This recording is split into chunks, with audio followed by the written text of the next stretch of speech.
반갑습니다. 반갑습니다. 저 모르시는 분 많죠? 자진 납세하십시오. 저 모르시는 분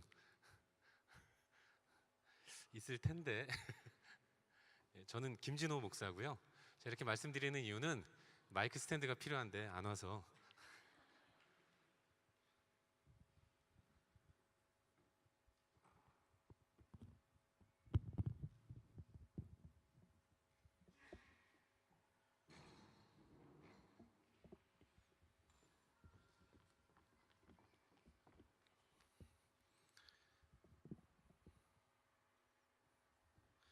예, 이종우 목사님이 그 바누아투 가셔서 제가 오늘 말씀을 좀 나누게 됐습니다. 제가 오늘 말씀을 나누고 또 시티에 가서도 여러분과 나눈 이 말씀을 동일하게 말씀을 나누게 됩니다. 그 저는 김진호 목사고요. 그리고 이제 새순교회에 좀 오래 있었습니다. 이제 내년이면 두 자릿수가 돼요. 저도 이렇게 오래 있을지는 몰랐는데 참 하나님의 인도하심과 섭리는 어떻게 될지 모르는 것 같아요. 그래서 신실하신 하나님을 늘 찬양하게 됩니다. 오늘도 하나님 말씀을 좀 나누는 가운데 신실하신 하나님을 바라볼 수 있도록 우리를 인도하신 하나님을 경험할 수 있기를 바라고, 또 그 안에서 우리 가운데 주시는 은혜들을 나누기를 원합니다. 근데 이렇게 막 흩어져 앉아 계세요? 이렇게 좀 모여서 앉아 계시면 되게 좋을 것 같은데, 전 그 방송 화면을 보면서 찬양할 때 여기 아무도 없어가지고, 야 진짜 아무도 안 온 거 아니야? 설교자를 알았나? 막 이것들이 이런 생각을 좀 했거든요. 근데 여기저기 흩어져서 많이 앉아 계시네요. 오늘은 뭐 어쩔 수 없고요. 다음 주부터는 좀 모여서 앉으시면 좋을 것 같습니다. 아예 그냥 다 뒤에 앉으시든가 아니면 앞에 앉으시든가 하면 좋을 것 같다는 생각이 듭니다. 사실은 저도 그 설교를 듣는 사람 입장에서는 그 설교자가 막 왜 흩어져 앉아 계세요, 뭐 모여 앉으세요, 뭐 자리 옮기세요 그러면 짜증나요. 근데 막상 서 보니까 모여 앉아 계실 때 더 집중해서 말씀을 전할 수 있을 것 같다는 생각이 듭니다. 오늘은 어쩔 수 없고요. 다음 주부터 이종호 목사님 오시면 그렇게 하세요. 아셨죠? 잠깐 기도하고 말씀 나누겠습니다. 좋으신 아버지 하나님, 새벽 이슬 같은 주의 청년들이 이 시간 하나님 앞에 예배하며 또 말씀을 듣기 위해 머리를 숙였습니다. 오늘 이 시간 우리 가운데 말씀하여 주시고, 이 말씀으로 오늘도 주의 뜻을 분별하는 가운데 승리하는 삶을 살아갈 수 있도록 인도하여 주시옵소서. 부족한 자가 주의 말씀을 전하오니 부족한 종의 이 부족한 모습들은 십자가 뒤로 숨겨주시고 오직 하나님의 영광만이 드러날 수 있도록 인도하여 주시옵소서. 예수 그리스도의 이름으로 기도하옵나이다. 아멘. 함께 읽은 로마서 12장 2절 말씀을 가지고 은혜의 방편이라는 제목으로 하나님 말씀을 나누도록 하겠습니다. 여러분, 흔히들 그 예수 믿는 우리들을 가리켜서 성도라는 이름으로 부릅니다. 예수 믿는 사람을 성도라고 부르죠. 그런데 이 성도라는 말은 한자어예요. 거룩할 성자의 무리도, 거룩한 무리라는 뜻이 성도라는 단어가 갖고 있는 뜻입니다. 그러니까 성도란 거룩한 무리라는 단어이고, 그리고 흔히들 예수 믿는 우리들을 가리켜서 거룩한 무리라는 의미의 성도라는 이름을 붙여주는 거예요. 여러분, 우리는 성도입니다. 그래서 우리는 거룩한 무리예요. 성도라는 타이틀을 가진 저와 여러분, 우리 모두는 다 거룩한 사람들인 거죠. 그렇다면 성도는 거룩한 사람들인데, 그렇다면 이 거룩이란 뭔가? 믿는 사람들을 성도라고 부르고 성도라는 이름의 뜻이 이 거룩한 무리라고 한다면 우리에게 붙여진 거룩이라는 말의 의미는 뭔가? 이걸 한번 생각해 볼 필요가 있다는 거죠. 흔히들 거룩이라고 하면 거룩이라는 단어의 뜻을 유추해 볼 때는 어떤 행동이나 행위에서 그 뜻을 찾으려고 해요. 거룩 그러면 좀 경건의 모양, 거룩한 행동이나 행위, 이런 것들을 하는 것을 거룩하다고 생각을 합니다. 읽든 안 읽든 성경은 좀 커야 돼요. 작은 성경 갖고 다니면 뭔가 좀 경건하지 않은 것처럼 보입니다. 제가 그 신학교 다닐 때 항상 성경을 읽고 싶은 마음에 말씀을 사모하는 그 열심히 특심한 저로서는 안 믿는 분위기. 어디든 성경을 읽고 싶었어요. 버스나 뭐 지하철이나. 그래서 주머니에 넣을 수 있을 만한 조그만 성경을 가지고 다녔거든요. 그리고 이렇게 성경을 펴서 보는데 제 친구 전도사님이 왜 너는 복음을 부끄러워하냐 이러더라고요. 조그만 성경 갖고 다니까 복음을 창피해서 아무도 안 보게 하려고 조그만 성경을 갖고 다녔다고 생각을 했나 봐요. 마치 거룩이라고 그러면 성경도 큰 걸 가지고 다니고 누가 어디서든 보이도록 이렇게 딱 껴가지고 이렇게 다니도록 하는 이런 걸 거룩이라고 생각하죠. 그런가 하면 형제님, 자매님 그러면서 늘 웃고, 화가 나도 웃고, 뭐 불편해도 웃고, 그리고 밖에서는 막 가진 그 육두문자에 쌍시옷 들어가는 말을 막 하더라도 교회만 오면 이제 거룩하게 웃으면서 좋은 말만 하죠. 여러분 안 그런가 보네. 좋겠습니다, 여러분들. 이런 행동들, 이런 걸 거룩이라는 것과 이렇게 등치시켜 생각하는 경우가 종종 있는 것 같아요. 그런 걸 거룩이라고 생각을 한다는 거죠. 그런데 물론 그런 것도 거룩이라고 말할 수 있겠지만 성경이 말하는 거룩이라는 단어의 뜻은 뭔가, 이걸 한번 생각해 봐야 되거든요. 거룩, 뭐 히브리어로는 카도시라고 발음하고 헬라어로는 하기오스라고 발음하는데, 성경이 말하는 거룩의 의미는 구별되다, 구분하다, 다르다, 이런 의미인 거예요. 거룩이란 구별됐다는 뜻이고 구분됐다는 뜻이고 다르다라는 의미를 갖고 있는 겁니다. 그러니까 예수 믿는 우리를 가리켜서 성도, 거룩한 무리라고 한다면 우리는 구별된 존재이고 다른 무리이고 구분 지어진 공동체라는 것을 의미하는 겁니다. 우리가 거룩한 성도라고 한다면 우리는 좀 다르고 좀 독특하고 좀 구분된, 구별된 그런 무리들이라는 거예요. 그런 무엇보다도 하나님께서 우리 가운데 믿음을 주셔서 우리가 거룩한 무리요 다른 존재가 되도록 만들어 주셨다면 그야말로 우리는 구별된 존재이고 다른 존재로 살아가야 한다는 것입니다. 우리를 성도라고 부른다면 우리 가운데는 뭔가 다른 게 있어야 돼요. 뭔가 구별된, 어딜 봐도 좀 튀는 이런 모습이 있어야 한다는 겁니다. 그렇다면 우리는 좀 다른 존재인데, 성도인 우리는 구별된 존재인데, 그렇다면 우리는 무엇과 달라야 하는가? 그리고 어떤 것과 구별되어야 하는가? 구분의 대상이 있어야 되잖아요. 우리는 성도이고 우리는 다른 존재로서의 삶을 살아야 되는데, 그러면 무엇과 비교할 때 다른가? 이걸 생각해 봐야 되거든요. 우리는 무엇과 달라야 하고 어떤 것과 달라야 하는가? 오늘 우리가 읽은 본문 말씀이 그걸 잘 말해주고 있어요. 우리 다 같이 오늘 본문 말씀을 한 목소리로 다시 한번 읽도록 하겠습니다. 읽겠습니다. 시작. 너희는 이 세대를 본받지 말고 오직 마음을 새롭게 하고.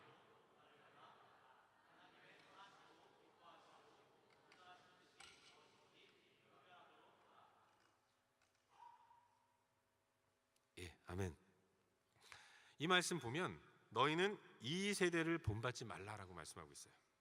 이 세대를 본받지 말라는 거죠. 결국 성도가 구별되어야 하고 달라야 하는 대상, 그것은 이 세대, 바로 이 세상을 이야기하는 것입니다.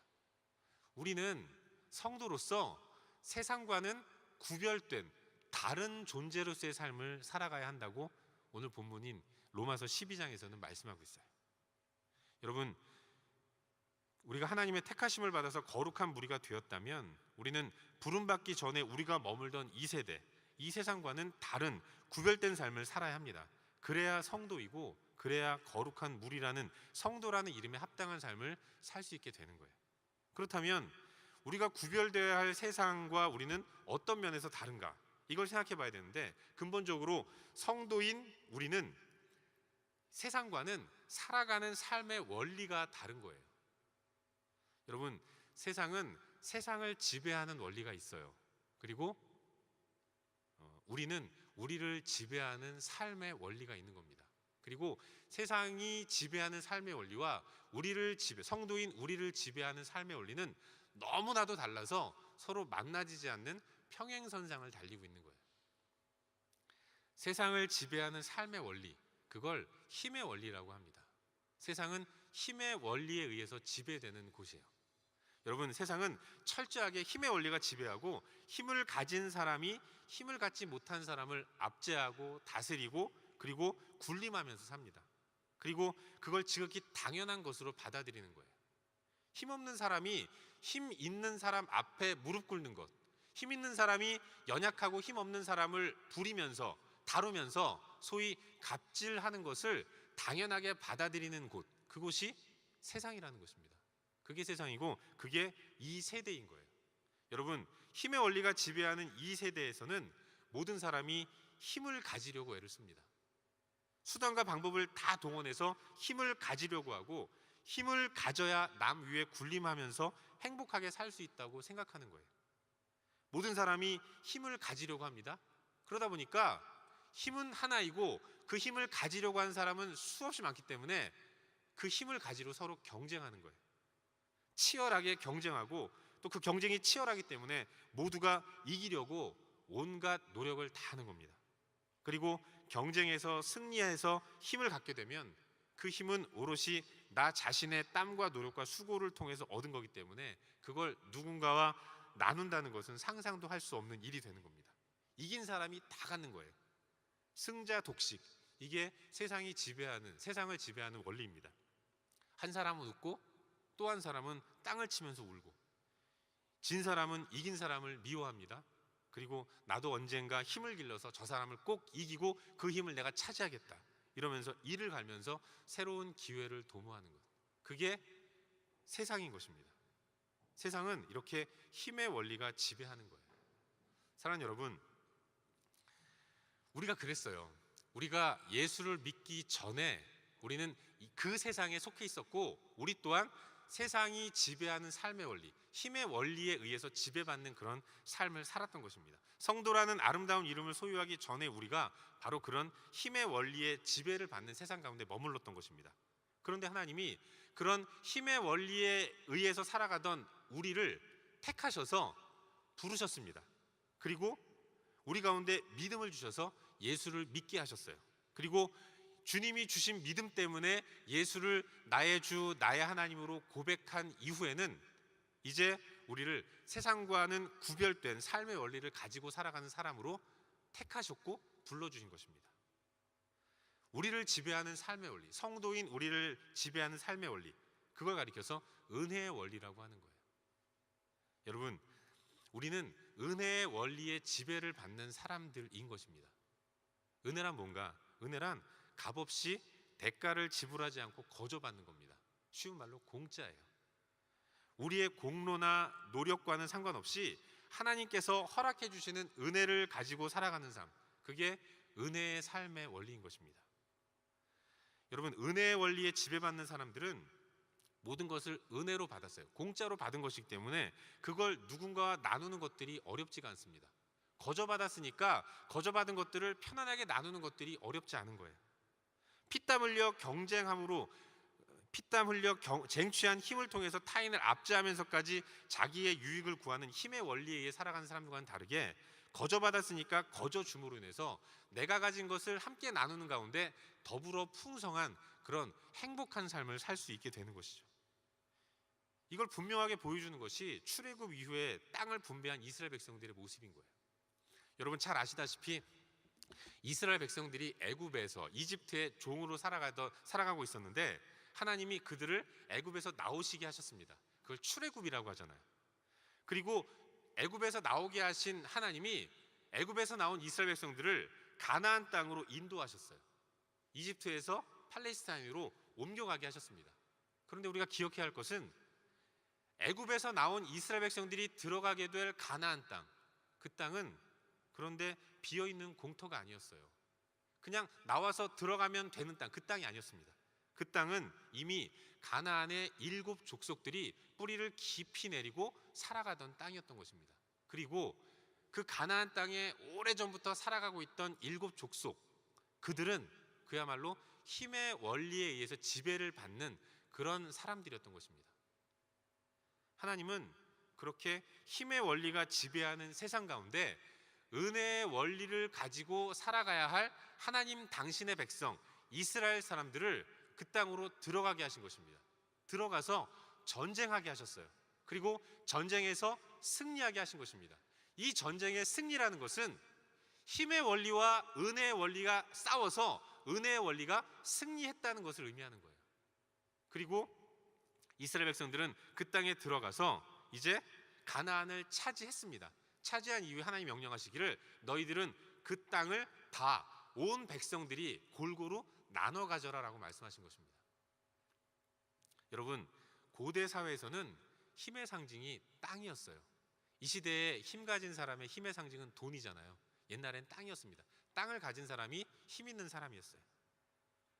그런데 하나님은 이스라엘 백성들을 가나안으로 들어가게 하시고 그 땅을 차지하게 하신 이후에 모든 지파에게 골고루 힘의 상징인 땅을 분배받게 하셨습니다. 가장 힘 있는 유다 지파도 땅을 가졌고요, 가장 힘이 없다고 평가되는 베냐민 지파도 땅을 가졌어요. 모든 사람에게 힘의 상징인 땅을 골고루 분배하셨다는 겁니다. 이게 의미하는 게 뭐겠습니까? 그것은 하나님 당신의 백성들은 여호와 하나님만을 주인으로 모시는 가운데 너희들끼리는 서로 힘 자랑하지 말고 가진 힘을 가지고 서로 행복하게 나누면서 기쁘고 복되게 살아가는 것입니다. 바로 은혜 베푸시는 하나님만을 바라보면서 은혜의 원리를 가지고 살아가라는 거예요. 그런 차원에서 하나님은 가장 힘 있는 사람에게도 땅을 갖게 하셨고 가장 연약한 사람이라는 자들에게도 땅을 분배받게 하신 거예요. 이스라엘 백성들은 이 가나안 땅에서 힘의 원리에 지배를 받는 사람들에 둘러싸인 채로 은혜의 원리를 가지고 살아가는 그런 사람들로 살아가야 했던 것입니다. 하나님은 당신의 백성들을 그렇게 인도하신 거예요. 그리고 이걸 좀 보여주기를 원하셨던 것입니다. 이스라엘을 둘러싸고 있는 여러 민족들, 그들에게 이스라엘이 은혜의 원리를 가지고 살아가면서 얼마나 행복하고 얼마나 풍성하고 얼마나 복되게 살아가는지 그걸 보여주고 싶으셨던 거예요. 그래서 하나님은 세상의 한복판에다가 하나님 당신의 백성들을 밀어 넣으신 것입니다. 우리도 마찬가지예요. 하나님 우리를 택하셨습니다. 이 땅의 수많은 사람들 가운데서 우리를 택하셨어요. 그리고 우리로 하여금 은혜의 원리를 따라 살아가는 사람으로 바꾸어 주셨습니다. 그리고 그렇게 세상과 구별된 이 세대를 본받지 않는 삶을 사는 우리에게 성도라는 이 아름다운 이름을 허락해 주셨어요. 그렇다면 이제 우리도 우리의 삶의 원리가 은혜라는 사실을 고백하는 가운데 날마다 우리에게 베푸시는 하나님의 은혜를 가지고 그렇게 살아가는 그런 존재라는 사실을 기억해야 하는 것입니다. 우리를 다스리시는 삶의 원리, 그건 은혜예요. 그리고 은혜가 충만해져서 하나님으로부터 날마다 공급받는 은혜를 가지고 더불어 모든 사람들과 그 은혜를 나누는 가운데 풍성한 복된 그런 삶을 살아야 하는 것입니다. 그리고 하나님은 우리가 충분히 누릴 수 있을 만큼의 은혜를 풍성하게 베풀어 주시는 분이에요. 하나님은 조금 은혜를 베푸시는 분이 아니라, 그래서 나 먹기도 부족한 은혜, 이게 아니라 더불어 나눌 수 있을 만큼의 충만한 은혜를 베풀어 주시는 분이신 것입니다. 우리가 하나님을 온전히 바라보면서 은혜를 갈망할 때 하나님은 풍성한 은혜를 베풀어 주시는 분이라는 거예요. 그래서 우리는 은혜의 원리를 따라 삶을 살아가야 하고, 은혜를 따라 살아가는 삶의 모습이 있는 사람이 더욱더 풍성한 복된 삶을 살 수 있게 되는 것입니다. 그래서 오늘은 하나님이 우리에게 베푸시는 은혜, 어떤 방법으로 우리에게 은혜를 베풀어 주시는가, 이걸 한번 생각해 보는 시간을 가지려고 해요. 오늘 설교 제목이 은혜의 방편이라는 것인데, 우리를 은혜의 원리에 따라 살아가도록 부르신 하나님께서 우리에게 어떤 방법으로 은혜를 베풀어 주시는가, 이걸 한번 생각해 보기를 바랍니다. 그리고 그러는 가운데 하나님께서 은혜 베푸시는 방편을 머릿속에 기억하는 가운데 은혜 받기 위해서 이 길로 온전히 나아가는 그런 우리 모두가 될 수 있기를 주의 이름으로 축원합니다. 하나님이 우리에게 은혜를 베푸시는 방법, 그건 세 가지예요. 말씀과 기도와 성례입니다. 하나님은 말씀을 통해서 우리에게 은혜를 베풀어 주시고, 기도를 통해서 은혜를 베풀어 주시고, 성례를 통해서 은혜를 베풀어 주십니다. 그래서 한 가지씩 말씀과 기도와 성례에 대해서 잠깐 동안 살펴보면서 말씀을 진행해 나가도록 하겠습니다. 혹시라도 여러분 가운데 세 가지를 한다 그러니까 벌써 시간도 지났는데 왜 이렇게 오래 하나, 이렇게 생각하시는 분들이 계실지 모르겠어요. 그러나 저를 아시는 분들은 아시겠지만 저는 설교가 결코 길지 않습니다. 제 인생의 모토가 생략이 예술이거든요. 길면 저도 싫어요. 짧게 할 겁니다. 그래서 길지 않을 거라는 생각을 하시고 기대하는 마음으로 허리를 펴시고 눈을 반짝반짝거리면서 저를 좀 주목해 주시기를 바라겠습니다. 하나님께서 우리에게 은혜를 베푸시는 방법, 첫 번째는 말씀이에요. 하나님은 우리에게 말씀을 통해서 은혜를 베풀어 주십니다. 사랑하는 여러분, 하나님의 말씀이 기록되어 있는 성경, 이 성경은 아주 오랜 시간에 걸쳐서 수많은 사람들이 기록해 놓은 책이에요.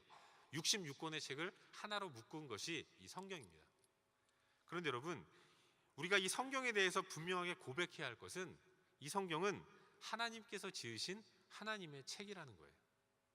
비록 성경이 66권이고 그리고 수많은 인간 저자들이 기록해 놓은 게 성경인데, 마태복음은 마태가 지었고 누가복음은 누가가 지었고 요한복음은 요한이 지었습니다. 로마서는 로마가 지은 게 아니라 바울이 지었는데, 수많은 사람들이 기록한 책이라고 하지만 그러나 이 성경은 성령 하나님께서 특별히 감동을 주신 사람들, 그들이 성령의 감동을 받아서 자기의 생각과 자기의 주장을 기록한 것이 아니라 하나님께서 쓰라고 말씀하신 내용들을 받아 적은 거예요. 그렇기 때문에 이 성경은, 이 성경의 저자가 하나님이라는 것입니다. 여러분, 우리가 이렇게 정치인이나 기업하는 사람들이 그 바쁜 와중에도 자서전 같은 것도 많이 쓰잖아요. 시련은 있어도 실패는 없다, 뭐 그런 책도 정주영 회장님이 쓰신 건데, 그 책들은 그 회장님이나 의원님들이 쓰신 게 아니에요. 그 의원님이나 회장님이 그 글 잘 쓰는 작가를 부릅니다. 그래서 그들에게 자신의 인생에서 일어났던 많은 얘기들을 들려줘요. 그럼 그 얘기를 듣고 그 글 잘 쓰는 작가들이 기록을 합니다. 그래서 명문으로 문장을 만들어내요. 그리고 보여주면 의원님이나 회장님이 읽어보시고 맞다라고 오케이를 하고, 그리고 책으로 출판하는 거죠. 그렇다면 그 책의 저자가 대필가입니까? 아니죠. 의원님이나 회장님인 거예요. 성경도 마찬가지입니다. 성경은 인간 저자들이 기록한 책이지만 그 책은 인간 저자들이 자신의 생각을 기록한 것이 아니라 하나님께서 쓰라고 말씀하신 내용을 받아 적은 거예요. 그래서 그 책은 비록 인간이 적었지만 저자가 하나님이라는 것입니다. 여러분, 성경은 하나님의 말씀을 기록해 놓은 하나님의 책입니다. 그렇기 때문에 이 성경은 신적 권위가 있는 거예요. 하나님께서 전능하시다면 전능하신 하나님이 전능하신 능력으로 바울을 통해서, 모세를 통해서, 마태를 통해서 기록한 책이 성경이기 때문에 이 책도 전능한 것이고 이 책도 신적 권위가 있는 것입니다. 그래서 우리는 전능하신 하나님의 말씀을 통해서 하나님의 은혜를 경험하게 되는 거예요. 우리 삶 가운데 문제가 생기고 어려움이 있고 괴로움이 있을 때 우리는 성경으로 돌아가서 성경을 통해서 우리 삶 가운데 말씀하시는 주의 음성을 들을 수가 있는 것입니다. 그래서 우리는 이 성경을 통해서 하나님의 말씀을 들을 수 있고 하나님의 음성을 들을 수 있는 것입니다. 하나님은 성경을 통해서 당신의 은혜를 우리 가운데 베풀어 주시는 거예요. 은혜 받기를 소망한다. 우리가 돌아가야 할 자리는 말씀이고 성경인 거예요. 여러분, 하나님은 말씀을 통해서 우리에게 은혜를 베풀어 주시는데, 하나님은 누구보다도 우리를 잘 아시는 분이에요. 왜냐하면 우리를 만드신 분이기 때문에 그런 겁니다. 제가 주일학교 전도사 시절 20대, 여러분만한 나이에 그 젊을 때, 그때 교육전도사를 하고 있었는데 초등학교 4, 5, 6학년 아이들을 가르치고 있었거든요. 그때 제가 아이들에게 설교하려고 봤던 예화집 가운데 그런 내용이 있었어요. 어떤 아저씨가 운전을 하고 갑니다. 막 운전하고 가는데 차가 섰어요. 차가 섰기 때문에, 고장이 났기 때문에 내려가지고 뭐가 문제인가 그러고 본네트를 열어봤는데 모르겠는 겁니다. 끙끙대고 있는데 갑자기 검은색 세단이 탁 섰어요. 그리고 거기서 노신사가 내립니다. 그러더니 차가 고장 났나 보죠. 제가 한번 보겠습니다. 그러는 겁니다. 이 할아버지가 차를 쓱 보고 한번 탁 뭘 건드리더니, 자, 시동 한번 걸어보세요. 그러는 거예요. 시동을 탁 거니까 걸립니다. 차가 고쳐진 거예요. 깜짝 놀라서 이 사람이 묻습니다. 당신은 누구? 나는 이 차 만든 사람. 이런 얘기를 하고 유유히 사라졌다는 이런 예화가 있어요. 여러분, 그 아저씨는 그 차를 만들었기 때문에 그 차에 대해서 누구보다도 잘 아는 거예요. 인간은 누가 만들었습니까? 하나님이 만드셨죠. 온 세상과 우주 만물은 누가 만들었어요? 하나님이 만드신 겁니다. 나를 만드시고 온 세상을 만드신 그 하나님이 그렇기 때문에 나에 대해서 가장 잘 아시는 분이고 온 우주와 만물에 대해서 가장 잘 아시는 분이에요.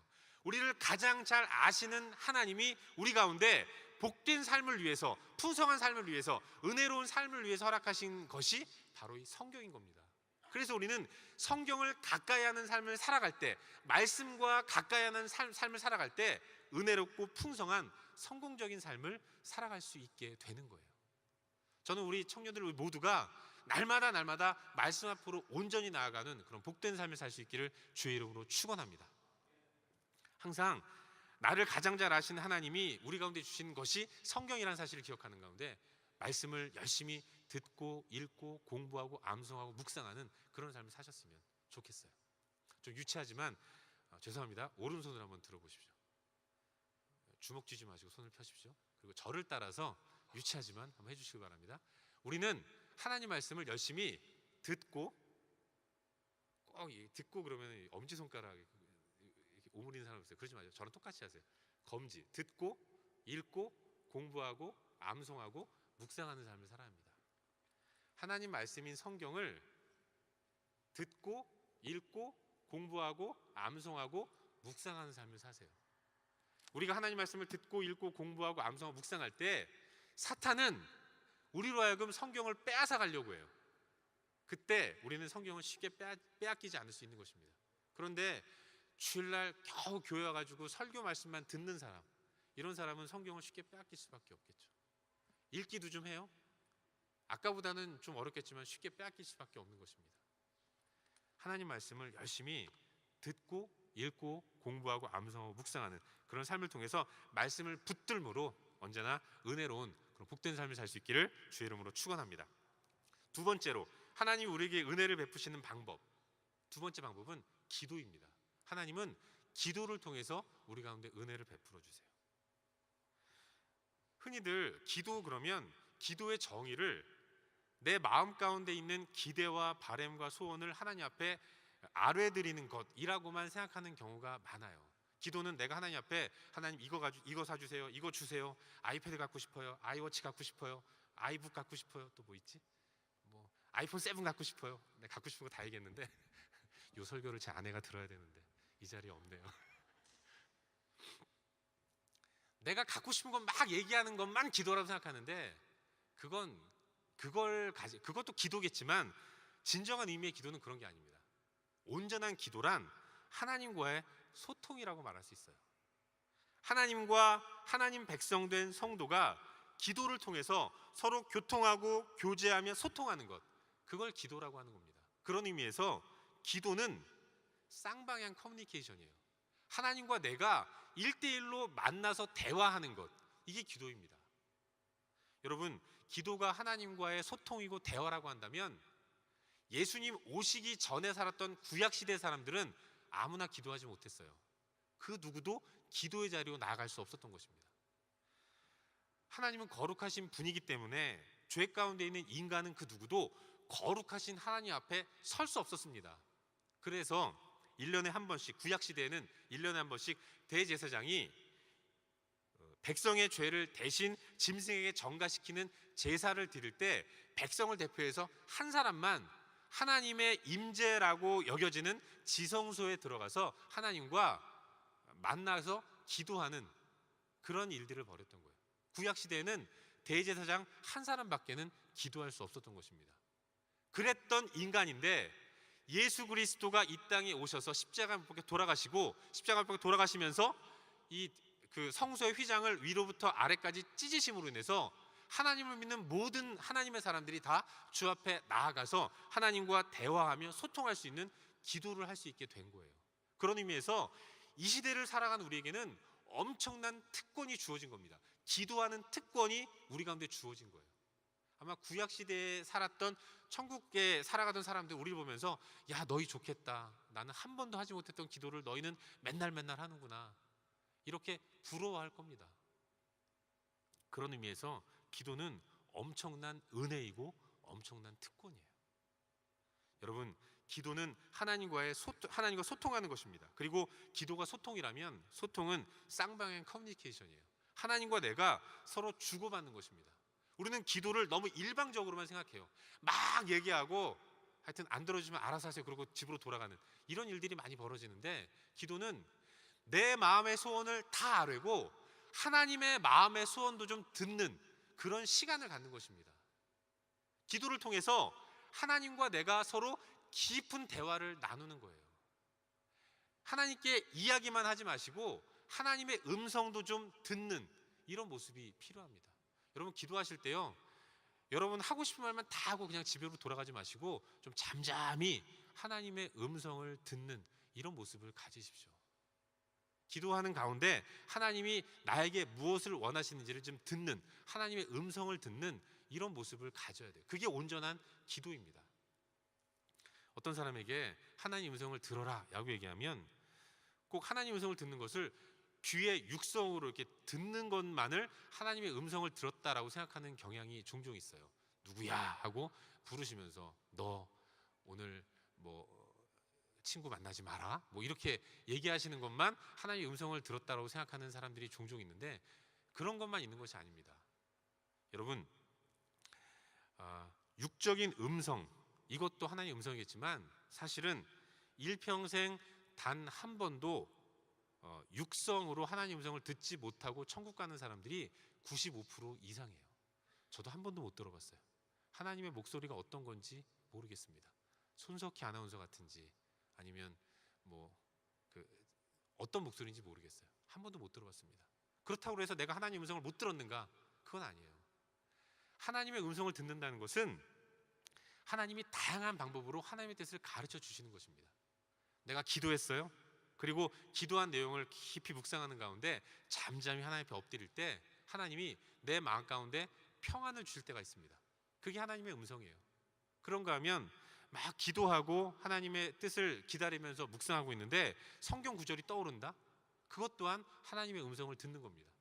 그런가 하면 합심해서 기도하는 가운데 목사님이 막 그 멘트 기도회 인도하면서 여러 가지 말씀을 주실 때 그때에도 하나님의 음성을 들을 수가 있는 거예요. 하나님의 음성은 다양한 방법으로 들려지는 것입니다. 중요한 것은 기도란 나 혼자 하는 게 아니라 하나님과 내가 대화한다는 거예요.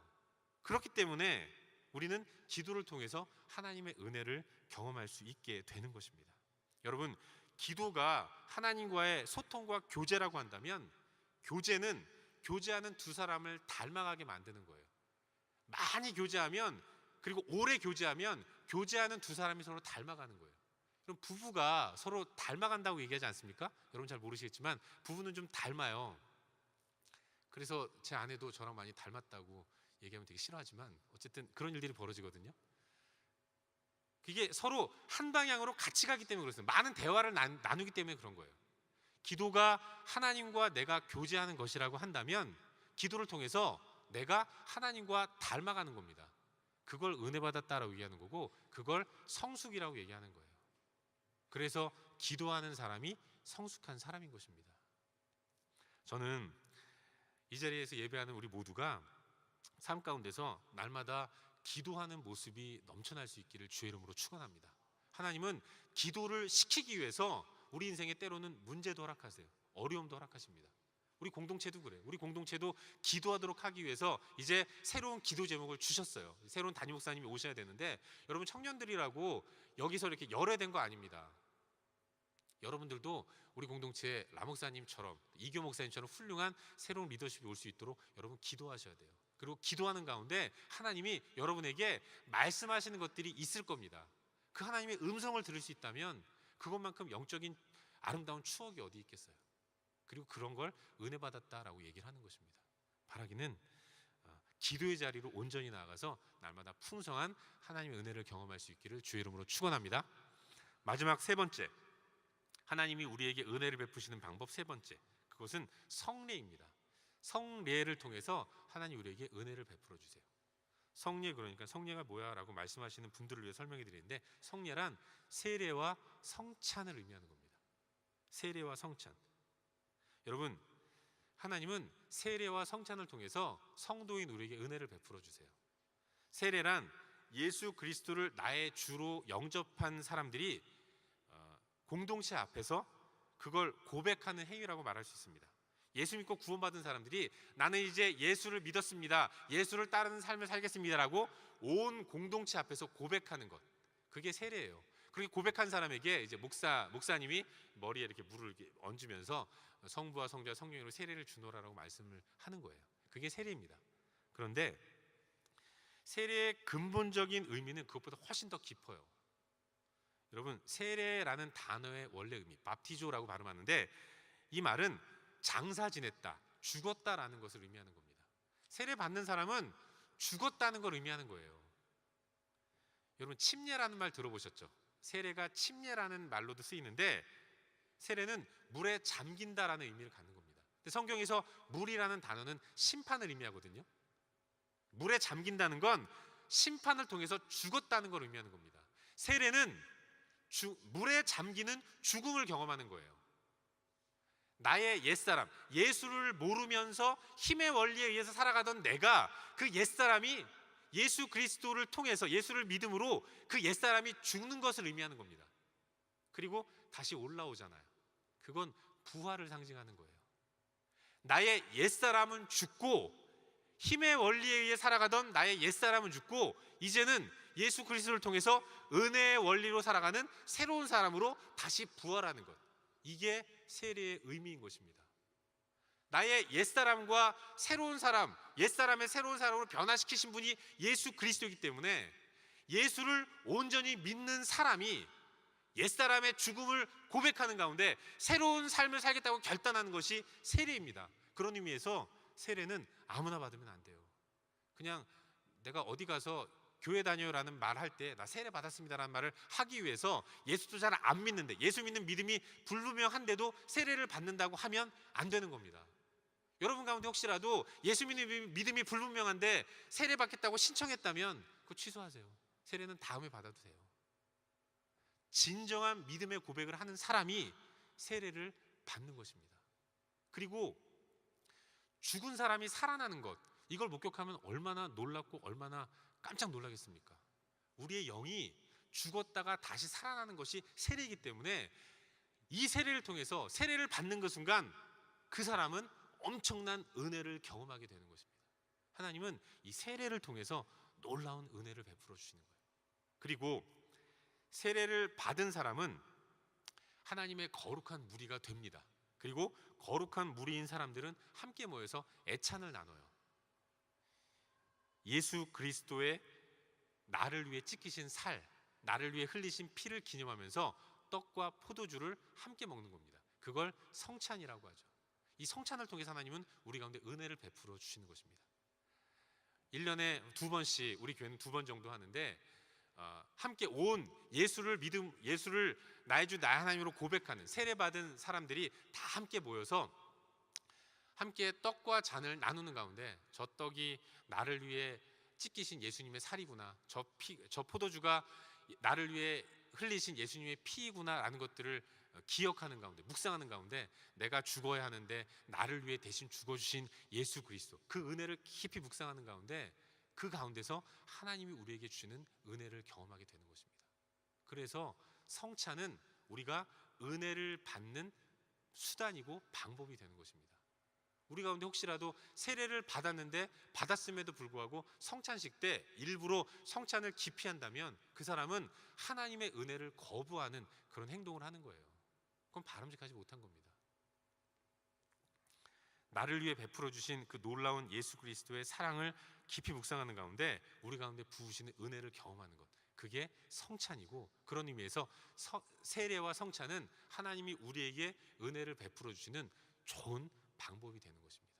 그리고 또한 예수 그리스도의 보혈로 구원받은 성도들이 한 형제자매가 되어서 함께 그리스도의 살과 피를 기념하는 것이 성찬이라고 한다면, 이 성찬은 교제라는 단어로도 풀 수 있습니다. 하나님은 예수 믿는 성도들 상호 간의 교제를 통해서도 우리 가운데 은혜를 베풀어 주시는 거예요. 신앙생활하면서 우리가 행하는 교제들, 이따가 그 한가족 파티도 있다고 하더라고요. 그런 가운데서 믿는 사람들끼리 서로 떡을 나누고 잔을 나누면서 함께 즐겁게 교제하는 이 교제를 통해서도 하나님이 우리에게 은혜를 베풀어 주시는 것입니다. 여러분이 진행하는 순모임을 통해서도 하나님이 우리에게 은혜를 베풀어 주세요. 그렇게 시간마다 베푸시는 은혜, 이 교제를 통해서 우리는 하나님의 풍성한 은혜의 삶을 살 수 있게 되는 것입니다. 그리고 이 은혜를 따라서 은혜를 받아야 우리는 세상 가운데서 하나님이 기뻐하시는 거룩하고 복된 그런 삶을 살게 되는 것이죠. 그렇기 때문에 우리는 믿음 안에서 한 형제라는 사실을 확인하고 우리를 위해서, 서로를 위해서 기도해주고 섬기는 가운데 은혜의 자리로 나아갈 수 있게 되는 것이죠. 이것이 바로 하나님께서 우리 가운데 은혜를 베풀어 주시는 방법인 것입니다. 사랑하는 청년 여러분, 이 말씀을 맺겠습니다. 예수를 믿는 우리는 힘의 원리가 아닌 은혜의 원리를 가지고 사는 사람들이에요. 그리고 하나님은 우리로 하여금 은혜를 가지고 살아갈 수 있도록 날마다 은혜를 베풀어 주십니다. 하나님이 베푸시는 은혜의 방법, 하나님 우리에게 은혜를 베푸시는 방법, 그게 말씀과 기도와 교제라는 사실을 기억하는 가운데 항상 말씀과 가까이 하는 삶을 살 수 있기를 바랍니다. 그리고 늘 주 앞에 엎드려 기도하는 삶을 살 수 있었으면 좋겠어요. 그리고 예수 믿는 성도들과 깊은 교제를 나누시는 가운데 그 안에서 하나님께서 허락하시는 은혜와 힘을 가지고 이번 한 주간도 복되게 살아가는 우리 모두가 될 수 있기를 주의 이름으로 축원합니다.